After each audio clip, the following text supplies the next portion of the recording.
माननीय श्री दयानिधि जी मारन,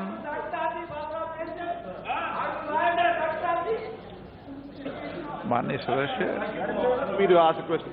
So the Honorable Prime Minister has announced Swachh Bharat, Clean India, where we pay public defecation is not allowed, and bathrooms have been constructed throughout the country. But sir, I would like to request you. माननीय सदस्य, जो प्रश्न है वो the question, sir, you are allowing a ruling party, sir, you are not allowing the opposition. स्वच्छता का नहीं है. So yeah, the prefix is more than for ruling party. Sir, when I like to ask the question, Central Chennai Railway Station, the bathroom facilities are pathetic or closed, and the suburban facility right from Chengalpet to Chennai, Chengalpet, Tambaram, Pallavaram, there are no bathroom facilities for the suburban users. When the Prime Minister is talking about creating bathrooms throughout the country, there is no bathrooms in the railway stations. What are you going to do about it, sir? Have you done anything thereof? शौचालय साफ करवा देना. I appreciate Sri Dayanidhi Maranji's concern and feeling. Sir, the last 60 years or above, till Narendra Modi assuming the office as a Prime Minister, स्वच्छता के बारे में कोई भी नहीं सोचा था एक्सेप्ट महात्मा गांधी. महात्मा गांधी झाड़ू पकड़ा था. महात्मा गांधी के बाद इस देश में कोई भी झाड़ू पकड़ा है तो नरेंद्र मोदी जी झाड़ू पकड़ा है. उसके बाद आप भी पकड़ा है. इसके लिए आज पूरा पार्लियामेंट भी स्वच्छ हो रहा है. इसके लिए प्लीज हियर मी ना, please hear me, please hear me, please sir. For cleaning India, all these years the railways have made the political this thing.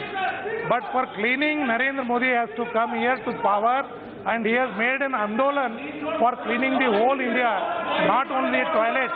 And the toilet, and it is माननीय मंत्री जी please, माननीय मंत्री जी नया bathroom बना देना, बढ़िया toilet अच्छा बना देना. ठीक है, आगे बढ़ो. बहुत अच्छा बनाएंगे.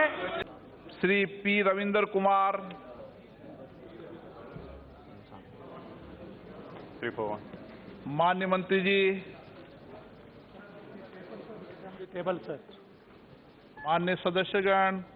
Honorable Speaker, sir, thank you for the opportunity. Sir, in my Theni constituency, between Madurai to Bodinayakunu, the train service was started as goods train in the year 1924 for transportation of various spices from Madurai to Rameswaram and then to various parts of the world.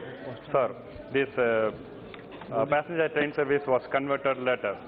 Sir, this historical train played its importance in participating during pre-independence movement, in which I am happy to quote that our leader, father of the nation, Sri Mahatma Gandhi, traveled along with other freedom fighters in this train.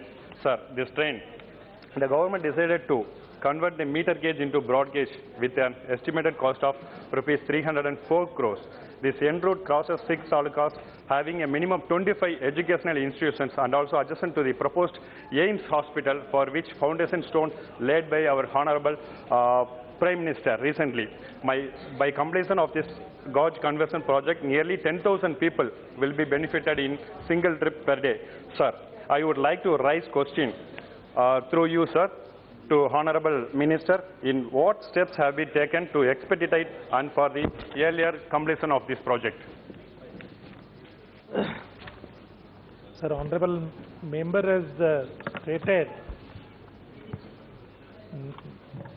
father of the nation Mahatma Gandhi also has travelled on this route for the freedom purpose. Still in 70 years के अंदर भी एक काम नहीं कर पाया.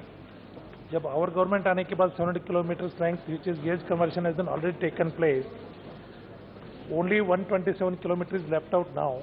The work is under progress, and that also will be completed as early as possible. The honourable member can see that, and it will be useful for the people of Tamil Nadu. माननीय मंत्री जी जिस तरीके का जवाब देते हैं उसी तरीके से शॉर्ट में जवाब मिल जाए तो हम ज्यादातर प्रश्न ले सकते हैं. माननीय सदस्य. Thank you, sir, for Honorable Minister. I thank you for the Minister for considering allocations of rupees 100 crores during this current financial year. Sir, I would like to request Honorable Minister to inform that whether the government will come forward to fix a time frame for the completion of this long pending project and commencement of rail service in this line as is being expected my constituency people. And I also like to show the pictures of Mahatma Gandhi, sir. Honorable Speaker, sir. So this is a picture of No Gandhi, picture. Sir. Thank you. माननीय मंत्री जी. Sir, honorable member has become emotional because of the Mahatma Gandhi. After that, many Gandhis came, but they have not done anything. But today,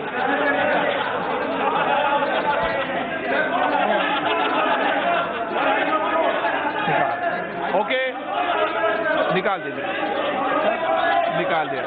माननीय सदस्य please कर दी मैंने व्यवस्था दे दी है, व्यवस्था दी.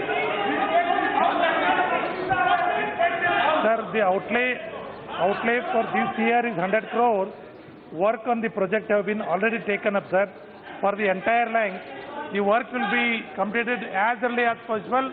The people of Tamil Nadu can enjoy in the coming days, and I wish as early as possible, the work will be examined and it will be completed as early as possible. Next speaker is Sri Dr. K. Veeraswamy, please. Honorable Chairperson, sir, thank you for giving me this opportunity to make my maiden speech in the 17th Lok Sabha. Thank you very much. I would like to begin by quoting a couplet by Thiruvalluvar, the greatest poet of all time. Tammin Periyar Tamara Ulugudal Vanmayul Ellam Talai, which translates as, of all the strengths a person can possess, living among great men with sublime intelligence and qualities and befriending them is the most supreme. True to this Kural, I would like to remember and pay tribute to our founding fathers and great leaders, Thandai Periyar, Perarinyar Anna and Kalaignar Karunanidhi, in whose time we are happy to have lived. Without these leaders' vision and need for state autonomy and revolutionary ideals and ideologies, Tamil Nadu would not have reached the top 3 best performing states from the bottom 3, where it was at the time of independence. I would also like to thank our Talaivar, M.K. Stalin, for reposing his faith in me, without which I will not be speaking here in this august house. I would also like to thank our parliamentary floor leader, Thiru T.R. Balu, for giving me this opportunity to speak in the demand for grants in the Ministry of Youth Affairs and Sports. Sir, I take this opportunity to pay tribute to the millions of youth of Tamil Nadu, both boys and girls, who gathered on the Marina Beach and across the nation and the world to protest in a democratic fashion against the ban on Jallikattu, a traditional sport of Tamil Nadu for several centuries, by the Supreme Court of India. They succeeded in their efforts and caught the attention of the whole world and give us hope that the youth of today in Tamil Nadu are capable of standing for the rights of Tamils, just like a party which stood against the imposition of Hindi in the past and still is. I say still is, sir, because either by design or by chance, there have been 3 attempts to impose Hindi in several states in less than 2 months of this government assuming office. The first was to implement the 3-language policy. The second was in the form of a circular by Southern Railways that all communication be only in Hindi or English. And the third was the recent one where, by conducting recruitment exams for the post office in English or Hindi, ignoring the regional languages. We have agitated, we have protested, and successfully thwarted these devious designs.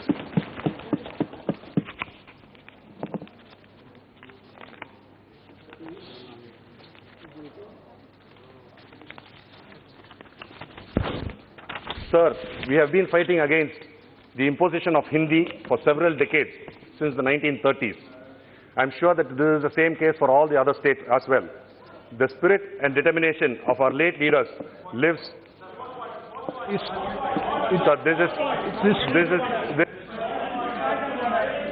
It is improper for you to. I know, but Rajji Pratap Rudy, please, Baluji, please, I will. Please, you.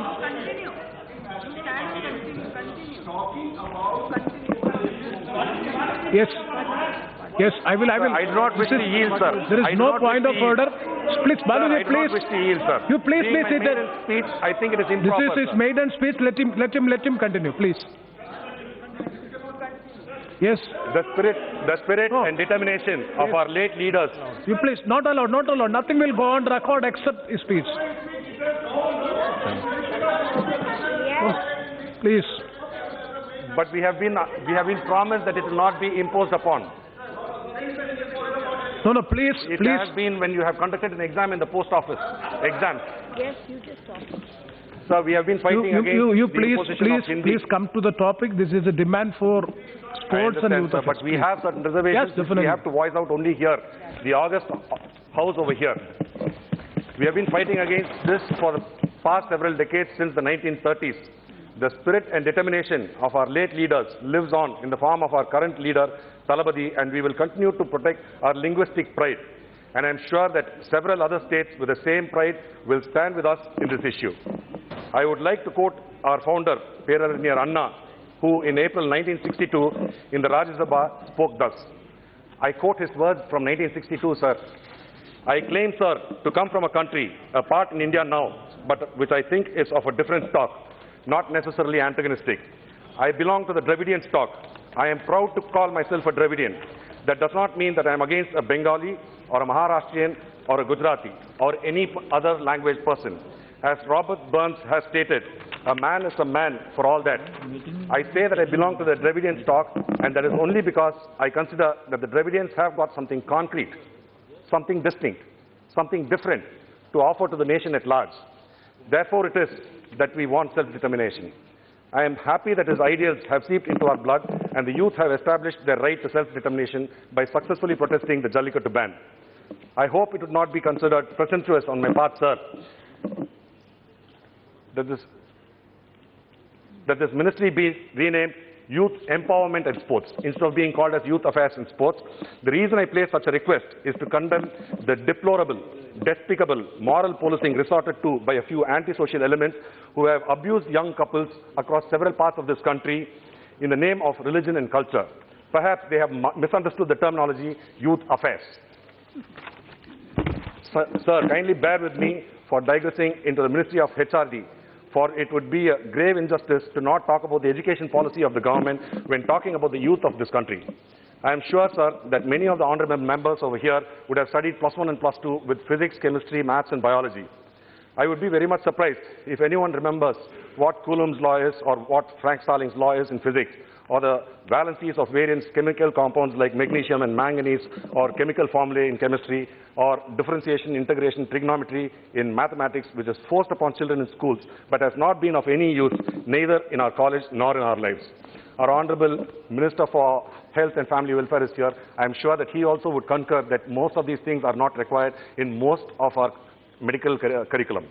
Our leader and former Chief Minister, Karunanidhi, had brought in Samachir Kalvi to ease the life of school children. But this government has imposed NEET in an ill-planned manner, which sadly has cost the lives of several thousand children. Notably from my state of Tamil Nadu, Anita and Pratibha and hundreds of others committed suicide despite scoring high marks. Sir, it is alarming and shocking to note that a child is dying every hour in India. That is a statistic which is being provided by the government of India. The count was 8,934 deaths, suicidal deaths in 2015. With the introduction of NEET, these numbers are only going to rise.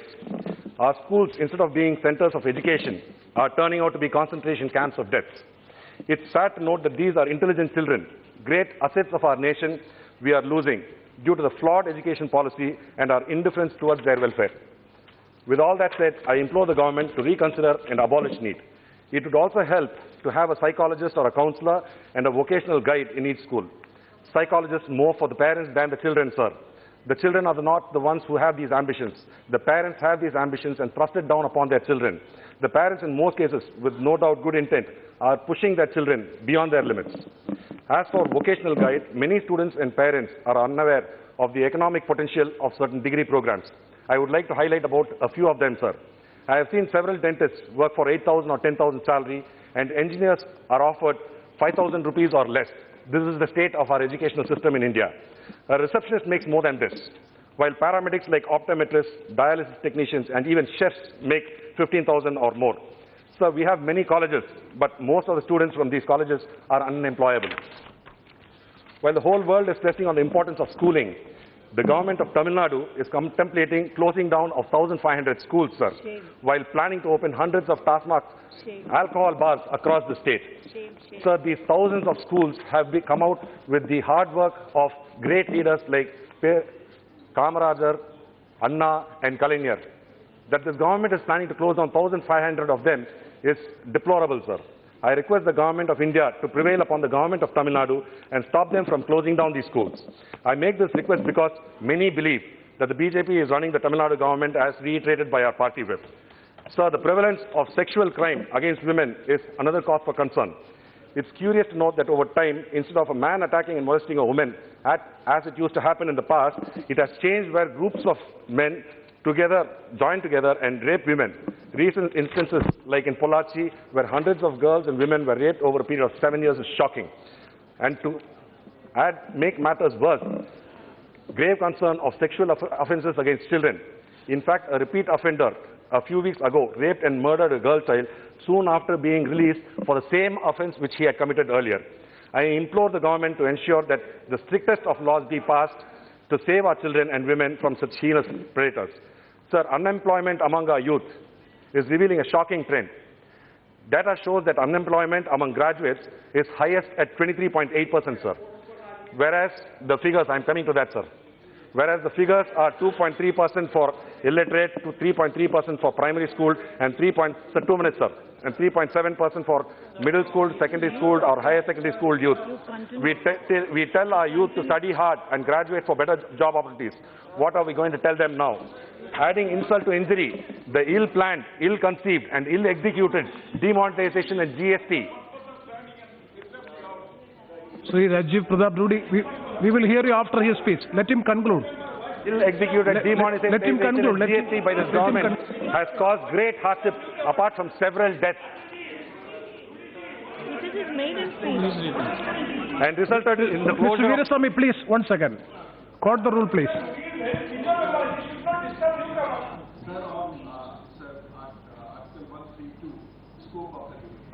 352. 132 on page 52, sir. No, he's talking about 52 page number 52. Consideration of matters referred in the message and any suggestion relevant to the subject matter itself or amendments recommended. Sir, we are talking about sports. Where does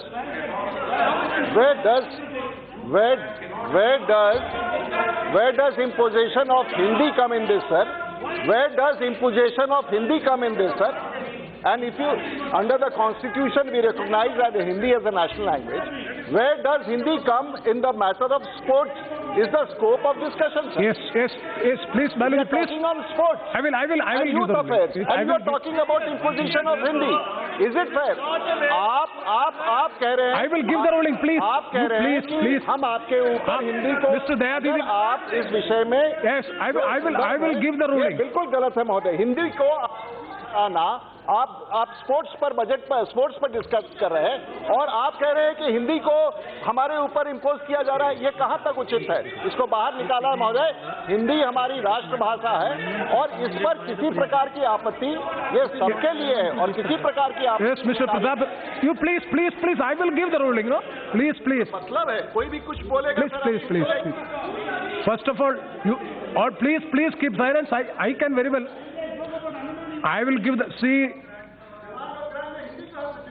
Rule 132. Rule 132 is a demand. It's a debate on such a motion shall be confined to consideration of matters referred to in the message of the President or to any suggestion relevant to the subject matter of the amendments recommended by the President. That is not applicable in this case. So there is. You may please proceed, but please. Please, it says maiden speech. It says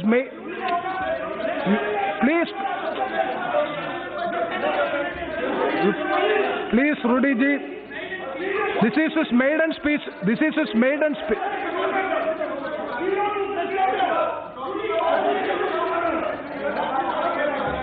You may please. See, you please. Mr. Veerasamy, please. I will.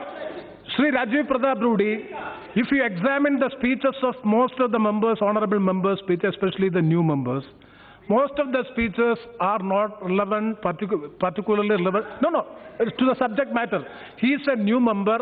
I have allowed him as a new member. It is his maiden speech. Let he complete the speech. I have already directed that he should come within the subject matter of the debate. Anyway, he has already made a speech. Let him conclude the speech. All the members are hereby requested to have within the subject matter. That is the convention of the House. He is a new member. This is his maiden speech. Let him continue, please. Sir, having said that, graduate employees, if you take the statistics and see, graduate employees have higher percentage of unemployment in this country. What have we done to make sure that these people are getting employed? Adding insult to injury, the ill-planned, ill-conceived and ill-executed demonetization and GST by this government has caused great hardship apart from several deaths and resulted in the closure of more than 5 lakh MSMEs, micro, small and medium enterprises, leading to a loss of more than 50 lakh jobs. I am coming to the subject of the matter, sir. I hope the government has learned lessons from its failures in the past tenure and will perform better this term, which the people have given with a very strong mandate despite their failures and inadequacies. Sir, just one more minute, sir. Speaking of the Ministry of Youth Empowerment and Sports, sir, I am happy to note that the government has increased the budget by 9% to 2,216 crores. But I feel that it is inadequate to improve the standards of sports in our country. Countries much smaller than us have a much bigger budget than this. I pay tribute to all the sporting legends who have reached great heights and have become a source of inspiration for the youth of this country. I do not want to name any one single person for the fear of leaving out somebody very important, sir. Sir, the Rajiv Gandhi Khel Abhiyan scheme, launched in February 2014 by the UPA government, was proposed to develop sporting infrastructure in the form of sports complexes, after the experience, the time he is coming to the subject. 1 minute, sir. Just 1 more minute. Sir, I am talking about the subject, sir, which he was asking for. No, please. In the form of sport complexes, both indoors and outdoors, in every block level of the country to encourage sporting talent in rural areas. The NDA government, for reasons best known to you, sir, merged the scheme with Khelo India along with 2 other sports projects launched by the UPA, namely the Urban Sports Infrastructure Scheme and National Sports Talent Search Scheme. No progress has been made in Khelo India, especially in Tamil Nadu, but for one facility in Theni district. I request the Honourable Minister, through you, sir, to revive the Khelo India scheme to benefit the welfare of youth, especially in rural areas. Sir, my constituency is the most backward, economically and socially, in Chennai, with poor literacy and employment rates. The youth are distraught. 1 more minute, sir. Neither good opportunities for education nor employment and are misled into drugs and crimes by antisocial elements. Setting up sporting facilities will divert their focus and help them to improve their life.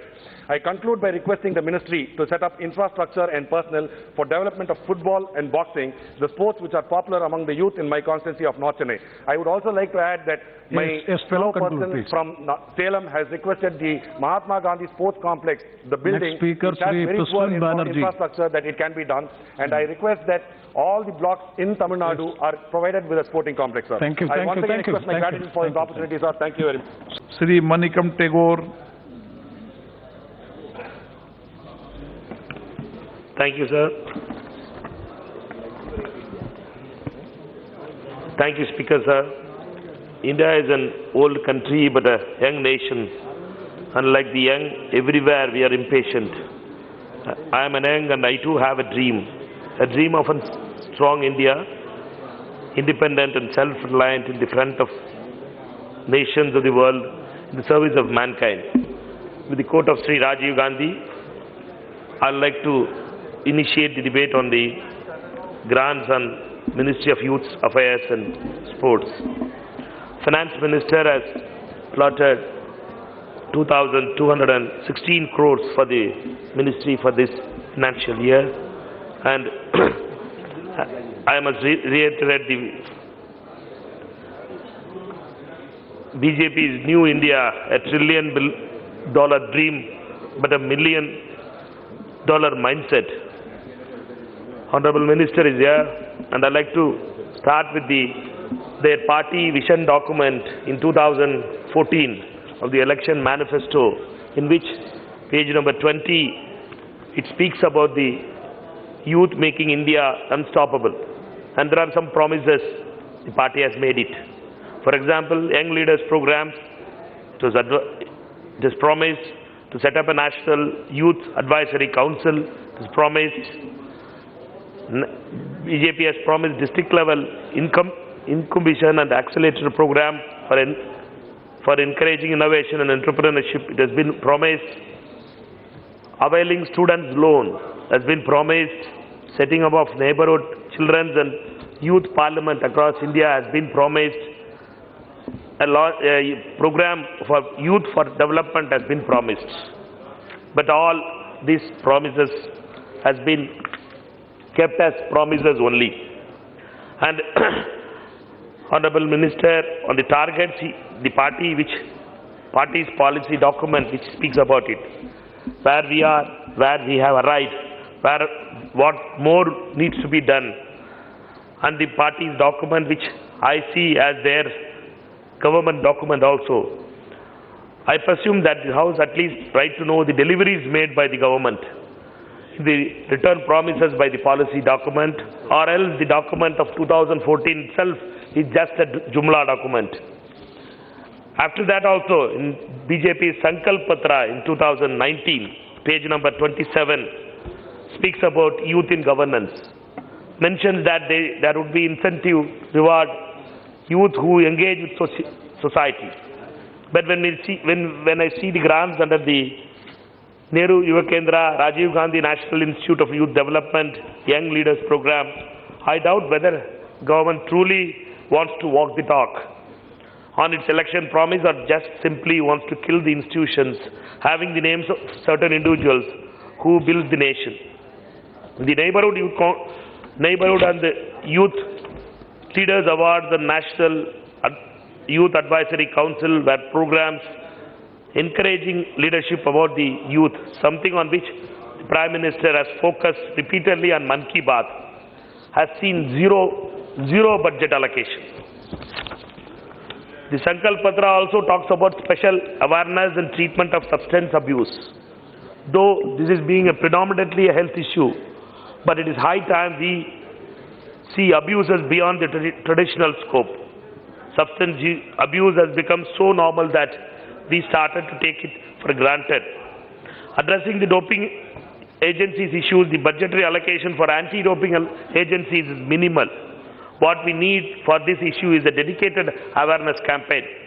Advertisement and marketing, which this government is an expert, is the best alternative to propagate this message against substance abuse against the youth.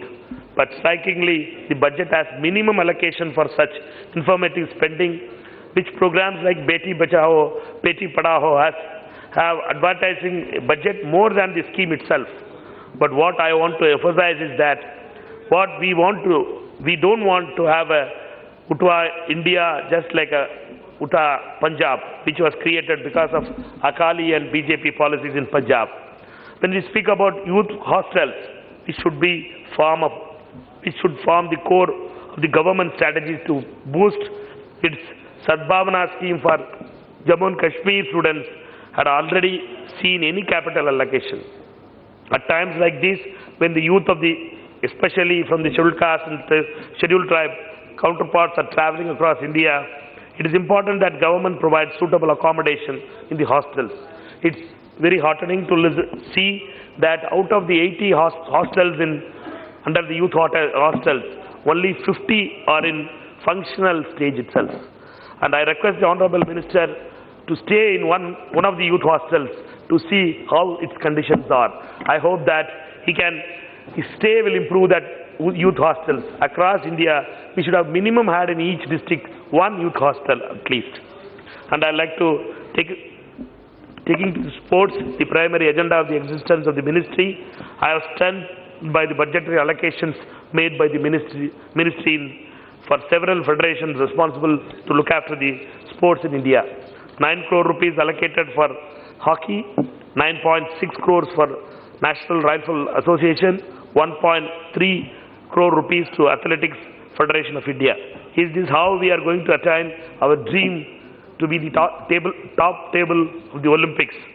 Is this how daughters of our country like Hema Das, P.T. Usha, Geeta, and thousands of girls inspired by them come out of the shortcomings and try truly shine in the world of... And how long does Modi ji will hide the rags of rich stories of our hard-working sons and daughters, and like Rathoda, my colleague Rathoda also, to take the responsibility of the disasters of Rio Olympics. We need to have a concrete plan, not tweets and challenge videos to make a difference in the field of sports. I'd like to speak about the Nehru Yuvakendra, a pan-India organization which has been receiving is at the receiving end of the government's hatred for the Nehruvian institutions. Beyond the poultry token sum of around 257 crore, 39% of the posts in the organizations are laying vacant. The allocation in the NYKS, around 500 officials have retired, getting their pension benefits from NYKS. As an autonomous body, it should have formulated NYKS pension trust with a seed money of 25 crore to the needs of the pensioners as followed in other autonomous bodies. Will the minister take action towards that? A demographic difference of more than 40% of our population, the budget inspires India to spend $229 billion on sports in 2019-20, while United Kingdom spends $1.5 billion in 2016. We take pride in taking them in GDP capitalization, but we fail to overtake sporting ambitions of our colonial rulers. I hope that minister will look into it and convince the finance minister to get more funds to the sports ministry. It seems that government actively wants the youth side of this ministry to decay to help the cause of certain right-wing organizations which wants to occupy the social space. National Service Scheme, Young Leaders Program, Scouts and Guides were all made to forward the cause of social service amongst the other Indian youth. I was in the youth club in my school days. I'll finish in 2 minutes, sir. But youth club is it is verge of disappearance in villages. In my district, there are around 80 youth clubs only. Can the minister, a young minister who can have a vision for the future of India, in each panchayat, let us have one youth club which will be funded by 1 lakh rupees per year, which will have a great impact in rural areas. I like to suggest that these kind of steps which has to be taken in the rural areas to engage the youngsters in the rural level will be the new India which they plan to have it. But 21st century India, which Rajiv Gandhi wanted to dream, had plans to do that in the name of NYKS. I hope that the minister will reply in his reply and accommodate those wishes which I want to submit. Thank you so much, sir.